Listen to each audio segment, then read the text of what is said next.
मित्र चांगला आहे किंवा कोणता लबाड आहे, ही गोष्ट समजून घेणं योग्य कधी होईल, जेव्हा ते आपल्याला कळतं. संकट काळी मी यावा करीन, मी त्यावा करीन असं म्हणणारे मित्र कामाचे नाहीयेत. हे ऐकून देवेंद्राला फार आनंद झाला आणि म्हणाला, मित्रा, मी जी जबाबदारी तुझ्यावर टाकीन ती तू पूर्णपणे पार कर. तुझ्यावर टाकणार आहे, तू एक पार पाडण्यास समर्थ आहे, दुसरं नाही. मित्रा, सांप्रत काळी तारकासूर नावाचा दैत्य ब्रह्मदेवाच्या बलाने अजिंक्य झाला आहे आणि तो सगळ्या जगाला त्रास देत आहे.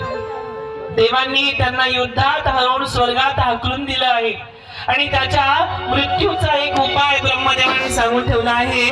तो हा की भगवान शिव शंभूंच्या तेजापासून, अर्थातच शिव शंभू भगवान यांच्या वीर्यापासून उत्पन्न होणाऱ्या बालकाच्या हातूनच तारकासुराचं मरण होणार आहे.